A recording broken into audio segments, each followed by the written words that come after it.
Good afternoon mga bolera at welcome sa isang exciting na edition ng The Benchwarmers! Shoutout nga pala sa mga nanood sa amin sa ARTV Network on YouTube. We are happy to have you with us today. Ako nga pala ang hunk next door ng Laguna na si Eman Salvadora. Ako naman ang matinee idol ng Ragay na si Paolo Gisana. At ako naman ang cutie pie ng Gainsa na si Van Martinez. So cutie pie. So yan, partner, kumusta? Okay na. Kumusta kayo? Kumusta, cutie pie? Kumusta? Kumusta? Grabe ka. So ayan, medyo dinala ba ata kayo ng pareho Hindi, si Paulo lang talaga. Sorry. Mukhang kulang tayo ng isa, no?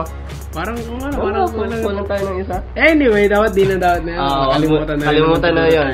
Anyway, siguro baka nagtataka kayo kung bakit mayroong show na tinatawag na Benchwarmers ngayon, no? So ayan, ang Benchwarmers po ay isang show kung saan nagpo-provide siya ng recap at analysis sa mga recently concluded na laro galing sa Bicol Developmental Basketball League na ginanap I think last February and January to March, no?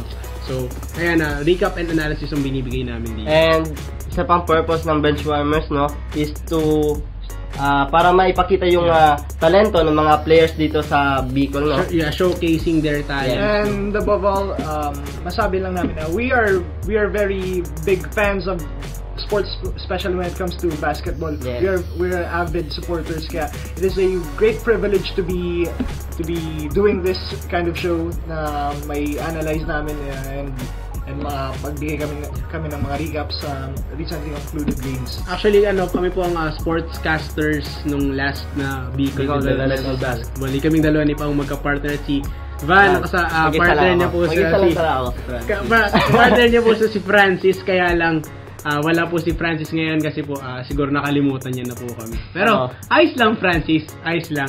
Sige. Anyway, makapunta na tayo ngayon sa speaking of Bicol Developmental Basketball League, pumunta na tayo sa game recaps natin, no? Yes, we have game 1, the NCF Tigers versus the Camarines Sur Polytechnic College's Blue Stallions. So, yes.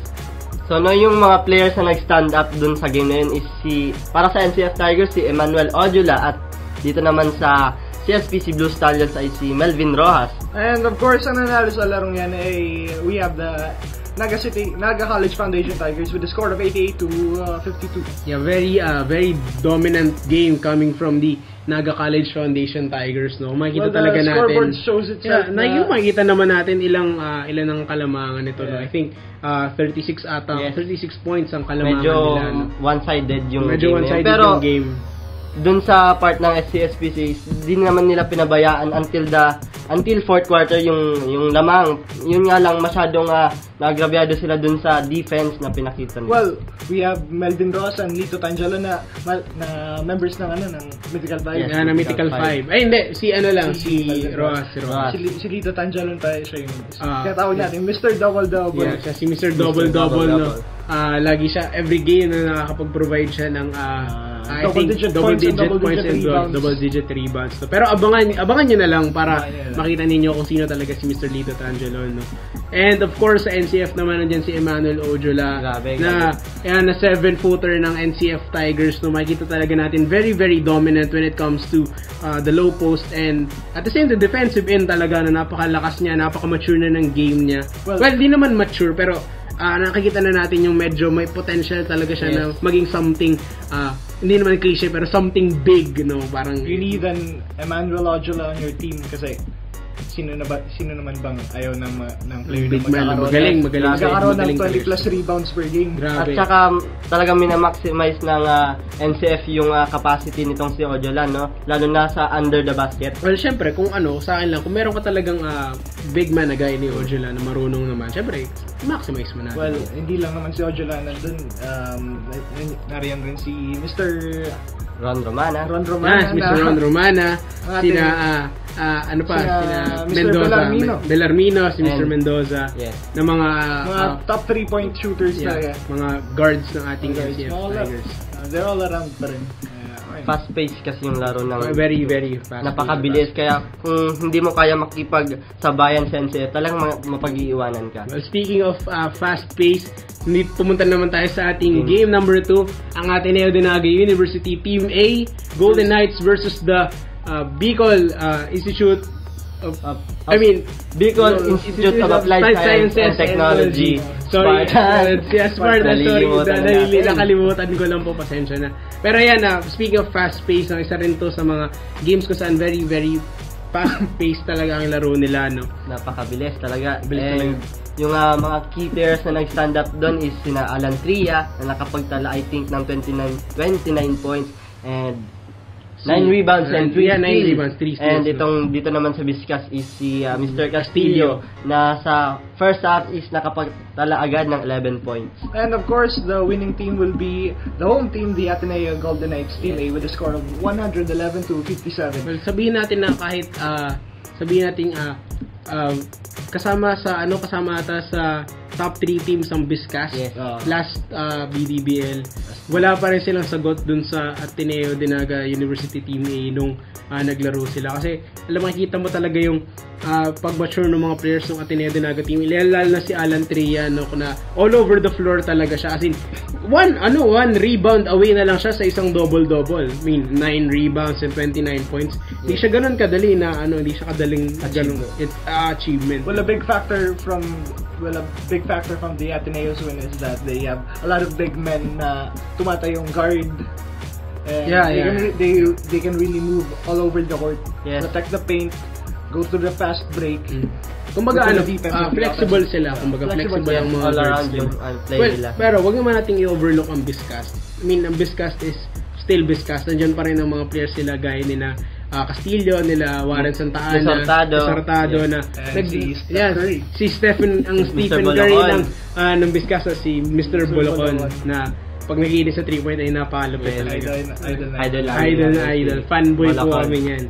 So ayan, I think magkakaroon muna tayo ng short commercial break, and after this pupunta na po tayo sa susunod pang mga segment. So guys, ito yung paboritong line palagi. We'll be right back.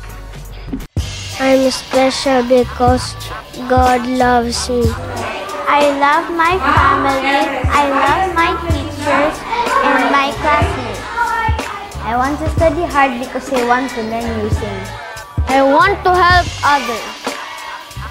Give them the opportunity to benefit from Jesuit education so they will become young men and women for others.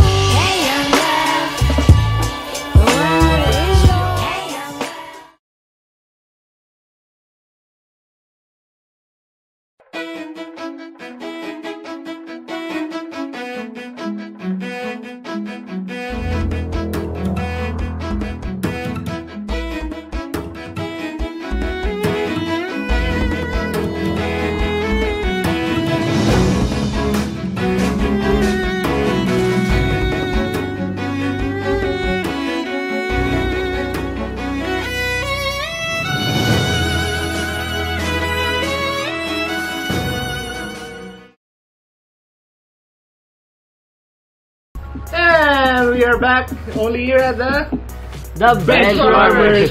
Medyo hey there, man! Grabe naman yun, may lag pa. Grabe naman, so naninibago. Medyo delay pa. No? So ayan, kakatapos na ng commercial break, pupunta na po tayo sa mga segments natin. You wanna see the latest handpicked defensive plays? Punta tayo sa Norway Jose. Number 14, shakes up his defender, and it was blocked by Ojala. Grabe, no? Shakes up his defender, and it was blocked by Ojala. And Mr. Ojala with the effortless facial on Melvin Rojas. Grabe naman yun, nakatayo lang talaga si si Mr. Ojala dun. Makita natin, tinaas sila yung kamay niya yun. Okay, grabe, effortless talaga. Effortless talaga. Suabe. Wala pating foul yun. Pero grabe kasi yung mismatch nung size. Pero grabe naman kasi yung mismatch yun. Nandun pa rin naman yun. Anyway, we're proceeding to the next segment. Kung gusto nyo makakita ng umaatikabang mga plays galing sa iba't ibang teams, narito na ang Spoggy Plays. Ang Stephen Curry ng Vizcas. Inside pass to number 7, Enrile, and an easy basket for Big Daddy Cabais.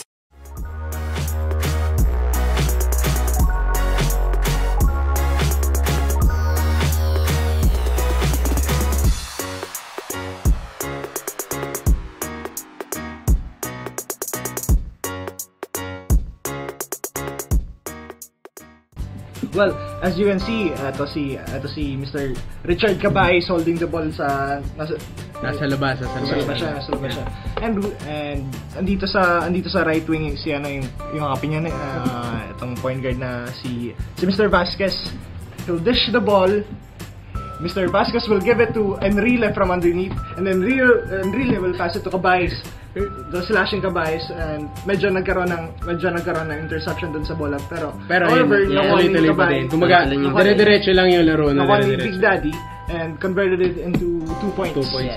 Sabi yung yung play na yun, no? Pogi dun si Richard Cabay. Yeah, Mr. Richard Cabay, isang Big Daddy ng Ateneo de Naga University Team A. And you guys want to see the handpicked powerhouse moves? Punta tayo sa Mano Chubibos, Macho Moves. Intercepted. Number 24, Tangelon passes it to Rojas. It's a 2-on-2 situation. Oh, what a fake! What a fake! That was a nice fake by Rojas. He fakes the big guy. Intercepted. Number 24, Tangelon passes it to Rojas. It's a 2-on-2 situation. Oh, what a fake! What a fake! That was a nice fake by Rojas. He fakes the big guy. Well, yan, nakakatapos na natin. Napanood naman natin dito yung macho move na napili ko. No, makikita talaga natin doon. Very, very smooth move by Mr. Melvin Rojas. Makikita talaga natin na fake niya si Mr. Emmanuel Ojo na. Ala Rajon Rondo. Nag-ala Rajon Rondo siya. Kung makikita ninyo, na fake niya yung big man, thinking na ikala niya ipapasa niya back pass. Pero yun, pagka layup lang agad. Very, very solid. Very, very macho yung ginawa ni Mr. Melvin Rojas. So ayan, I think mapoproceed na tayo sa tapos na ang ating mga segments, tapos na rin ating game recaps. Pupunta na tayo sa ating pabati portion. Ito yung paborito ni Paulo. Paborito ni Paulo to. Ayan, so ayan, sino unang paborito siya? Kayo naman na. Sino mauna? Ako na. So ayan, ako pabati portion. Binabati nga po pala ang aking kaklase at ang aking mga nanay at tatay. Ang aming crew na nandito, si Hazel, si Evan, si Shine, si Jay, si Mike, na dito sa amin sa Benchwarmer tumutulong na i-shoot tong video na to. Guys, maraming salamat guys. And ako na ba? Yeah, sige. Binabati ko ang lahat ng mga taga-suporta ng kanilang team dito sa BDBL. Sana patuloy nyo pong suportahan ang inyong kupunan hanggang sa katapusan ng ligang ito. So, ikaw na Pao, yung inabangan mo Pao. Binabati ko nga po pala ang mga tao na kung wala sila hindi naman posible ang lahat nito. Si Sir Moy, si Sir Choi, and the entire Media Studies Department. Binabati ko nga po pala ang aking mga magulang, si Mami, si Daddy, si Lola. At binabati ko ang aking crush. Hello daw po. Hello. Saka pala, binabati po pala namin si Francis Pastor. Francis! Okay lang kahit iniwan mo na kami, sanino man na kaming iniiwan mo. Pero Francis. Okay lang, sige, mag-enjoy ka lang dyan sa Rizal/Partido. Okay lang naman, sige na, dyan ka na lang. Sa mga batchmates ko. Yun lang naman. So ayan, mga bolera at bolera, that concludes your weekly dose of Bicol Basketball. Catch us again next time as we give you the recaps from the recently concluded Bicol Developmental Basketball League. Salamat sa pagsuporta at sa pagsama sa araw na ito. Grabe. Okay lang, huwag kakabahan. Hindi, naiyak kasi ako kasi si Pastor. At tandaan, ang love parang bola. Tama. Iniingatan para hindi ma-steal ng iba. Yes. Good day.